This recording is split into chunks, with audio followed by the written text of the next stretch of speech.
شکلیں زندگی۔ علامات کبریٰ کا ذکر، بڑی علامتیں جو کہ بالکل خرق عادت کے انداز میں ہوگی، جن کا معاملہ جو ہے وہ آپ کے ناپ تول میں نہیں آ سکتا، آپ کی کیمسٹری فزکس ان کا جو ہے وہ نہیں کر سکتی، ادراک ہوگا یہ قیامت کی۔ ان میں نمبر ایک کیا ہے؟ ایک بہت بڑا دھواں آئے گا، پوری دنیا کو لپیٹے گا۔ نمبر دو، دجال کا ظہور ہوگا، جو اپنی خدائی کا دعویٰ لے کر آئے گا اور بنوائے گا۔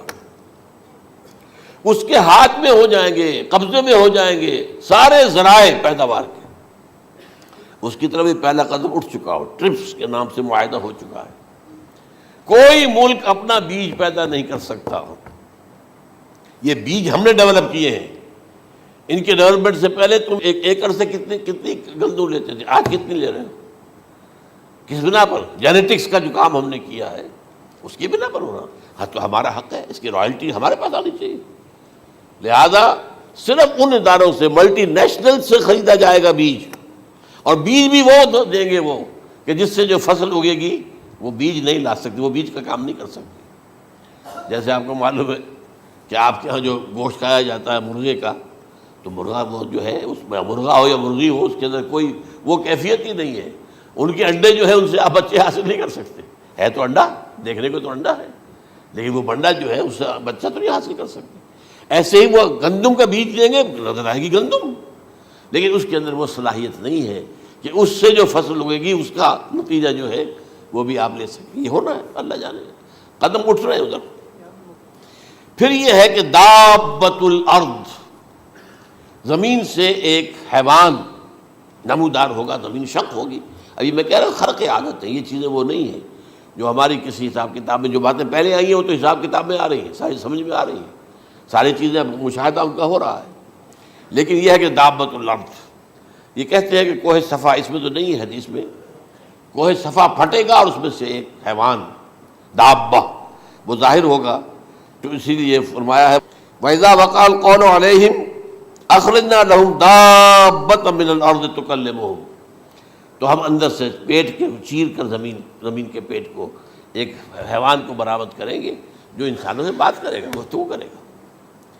نمبر چار، طلوع الشمس من المغرب، یہ بھی خرق عادت، سورج تو طلوع ہوتا ہے مشرق سے، غروب ہوتا ہے مغرب میں، لیکن اس وقت معاملہ الٹا ہو جائے، یعنی جو کائنات کے اندر جو گڑبڑ ہوگی کچھ سمجھ میں بات آتی ہے کہ یہ معاملہ جو ہے یہ تو اس پورے سولر سسٹم کو اگر بدل دیتے ہیں تو مشرق مغرب ہو جانا، مغرب مشرق ہو جانا، یہ سمجھ میں آنے والی بات ہے۔ اس کے بعد ہے عیسیٰ ابن مریم کا نزول، جس کے بارے میں آج میں نے گفتگو کی ہے تفصیل سے۔ یہ نزول ہونا ہے، یہ علامات قیامت میں سے حضور نے بیان فرمایا ہے، اور قرآن مجید کی جو اصطلاحات ہیں اس کے حوالے سے میں نص قطعی جو ہے وہ میں آپ کے سامنے رکھ چکا ہوں۔ پھر یاجوج ماجوج کا ایک معاملہ ہے، یہ میں ابھی اس وقت زیادہ اس پر بات نہیں کر سکتا۔ حضرت عیسیٰ علیہ السلام کے نزول کے بعد دو کام ہوں گے، یہودیوں کا قلع قمع ختم، تمام یہود، ایک کام تو یہ ہونا ہے، اور نمبر دو عیسائیت کا ختم ہو جانا۔ عیسائیت کی نفی کر دیں گے، بھائی تم مجھے خدا کا بیٹا بنائے بیٹھے ہو، میں تم خدا کا بیٹا نہیں ہوں، میں تو اس کا بندہ ہوں، رسول ہوں، میں نے تم سے کب کہا تھا کہ مجھے خدا کا بیٹا بناؤ۔ نمبر دو یہ کہ وہ خنزیر کو قتل کر دیں گے، یعنی یہ تم نے خنزیر کب سے کھانا شروع کر دیا؟ میں تو تم کو نکاح اجازت دے کر گیا تھا، یہ تو شریعت موسوی میں حرام تھا، اور میں کہہ کر گیا تھا کہ یہی شریعت تم پر لاگو رہے گی، ہاؤ کم تم نے کیسے یہ؟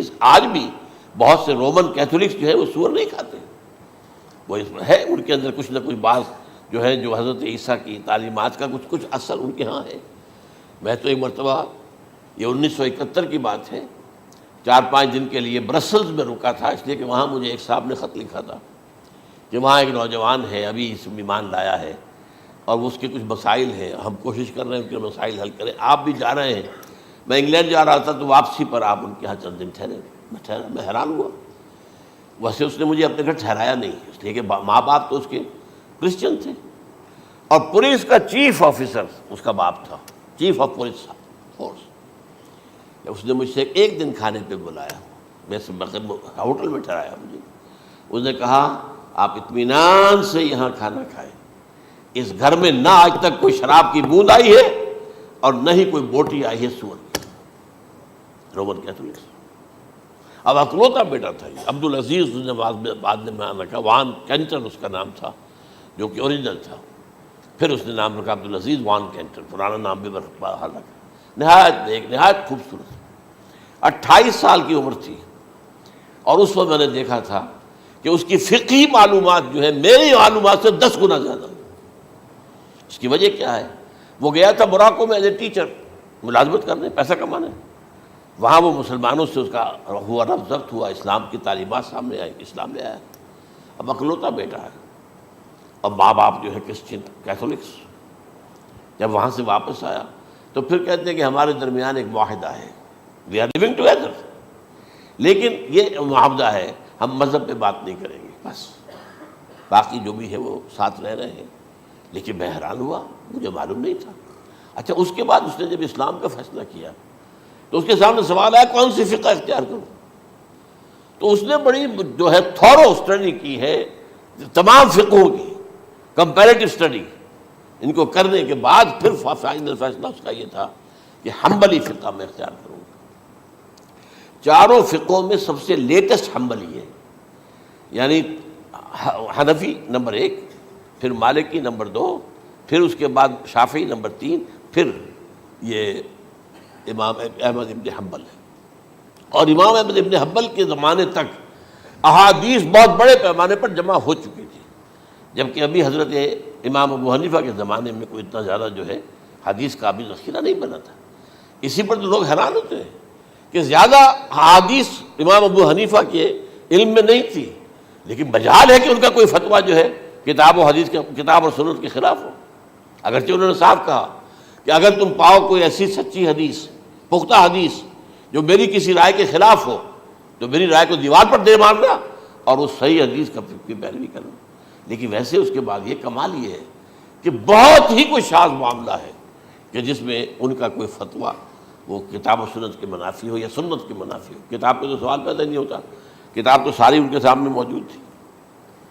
اس کے بعد یہ ہے کہ یاجوج ماجوج، اصل میں بتا رہا تھا آپ کو کہ جب عیسائیت بھی ختم ہو گئی، یہود ویسے ختم ہو گئے، استیصال ہو گیا، جڑ کٹ گئی، اب عیسائیت گویا کہ اسلام میں ضم ہو گئی، عیسائیت مذہب ختم، یہودی خود ختم۔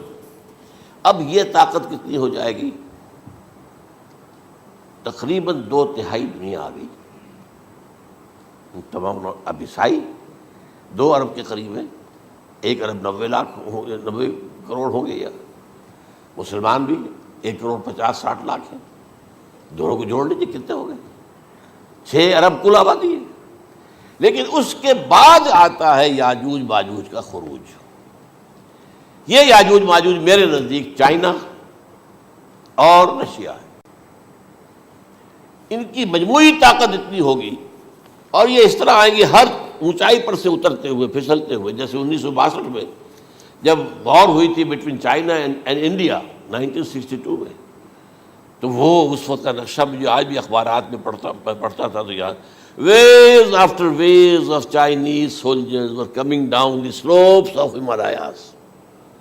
یہ تو وہ ہے نا جن کی تعداد کا کوئی حساب نہیں ہے، اور رشیا اور یہ مل کر جو ہے، میرا اندازہ یہ ہے کہ جب پہلے ملحمۃ العظمیٰ ہوگی وہ عیسائیوں اور مسلمانوں کے درمیان، اس وقت یہ دونوں پاورز نیوٹرل رہیں گی، لیکن غالباً یہ بات طے کر لیں گی کہ ویپنز آف ورلڈ جو ہے ماس ڈسٹرکشن، یہ استعمال مت کرنا، اگر یہ ویپنز آف ماس ڈسٹرکشن استعمال کرو گے تو ہم میدان میں آ جائیں گے۔ اس میں وہ جنگ جب ہو چکے گی، پھر حضرت عیسیٰ کو فتح حاصل ہو جائے گی، اور پھر یہ کہ یہودیت ختم ہو جائے گی، عیسائیت بطور مذہب ختم ہو کر اسلام میں ضم ہو جائے گا، پھر وہ 40 برس کا عہد حکومت ہے حضرت عیسیٰ علیہ السلام۔ لیکن جب یہ فتح ہو جائے گی ان پر، اب یاجوج ماجوج آئیں گے، اور اتنی تعداد میں آئیں گے کہ بحیرہ طبریہ جو ہے اس کا سارا پانی پی جائیں گے۔ یہ تو اگر آپ کو کبھی اندازہ ہو یا کوئی آپ جانیں ان لوگوں کو جو ان چینیوں سے واقف ہیں، وہ کہتے ہیں زمین پر ہلتی ہوئی کوئی چیزوں سے وہ چھوڑی چھوڑ کے کھا جائیں گے۔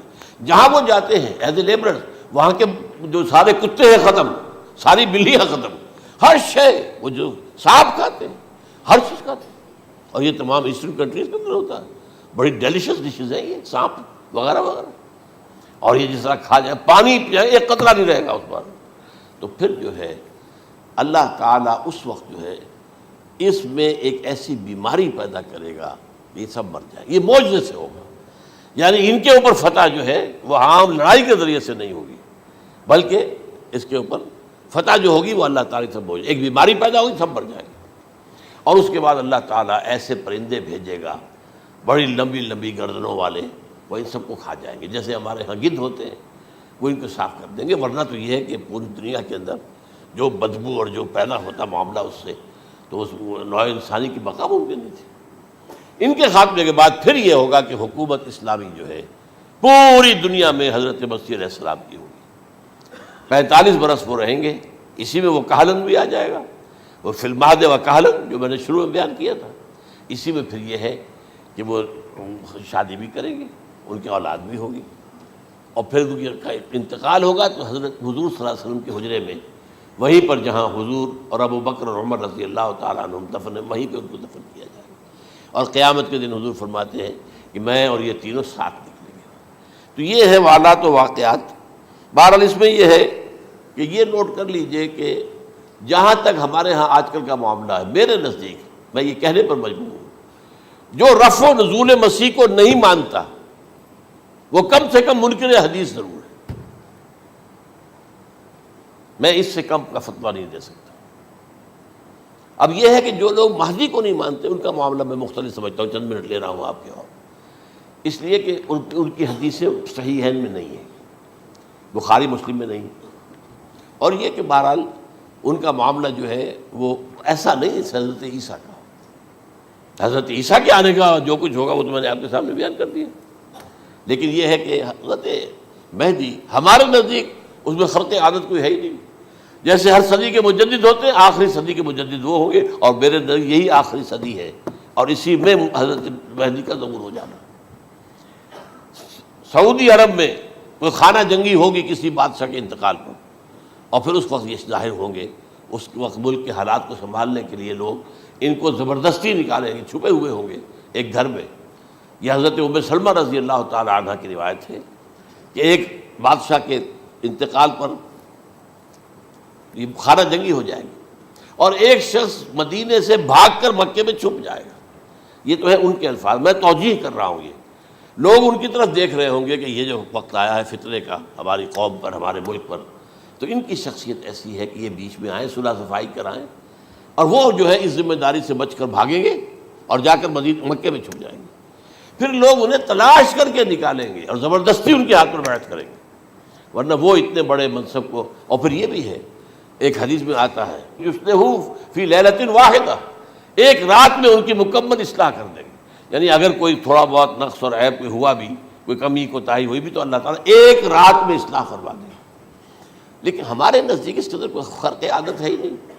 البتہ جو کہتے ہیں اہل تشیع، وہ خرق عادت ہے کہ ان کے 12ویں امام جو ہے وہ بچپن ہی کے اندر اس خوف سے کہ جو بنو عباس بادشاہ ہیں وہ ان کو قتل کر دیں گے، تو وہ ایک غار میں چھپا دیے گئے.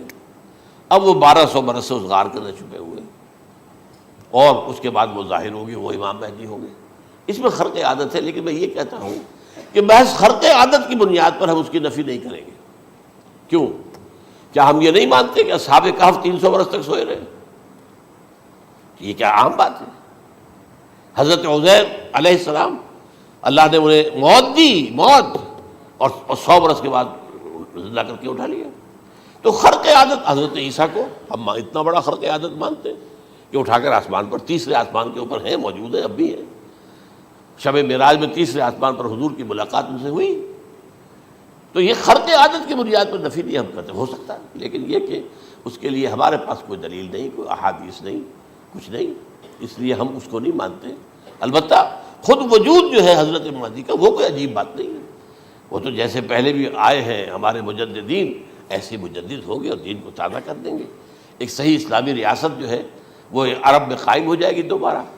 حضور نے فرمایا وہ عدل اور انصاف سے عرب کو اسی طرح بھر دے گا جیسے کہ وہ اس سے پہلے ظلم اور جور اور زیادتیوں کے سے بھری ہوئی ہوگی. تو یہ کام ہوگا، یہ تو مجدد کا کام ہوتا ہی ہے. اس حوالے سے. لیکن بہرحال میں نے پھر بھی کہا کہ اگر احادیث کی کمزوری کی وجہ سے کہ صحیح عین میں نہیں ہے، اگر کوئی شخص انکار کرے تو مجھے کوئی اعتراض نہیں ہے، ٹھیک ہے. لیکن جو حضرت عیسیٰ کے نفع سماوی اور حضرت عیسیٰ کے نزول کا انکار کرتا ہے، وہ کم سے کم، میں انہیں اور آگے کوئی فتویٰ نہیں دیتا کہ وہ کافر ہو گئے یا یہ ہو گیا یا وہ ہو گیا، لیکن منکر حدیث کے لائن میں تو وہ لازماً کھڑے ہو گئے.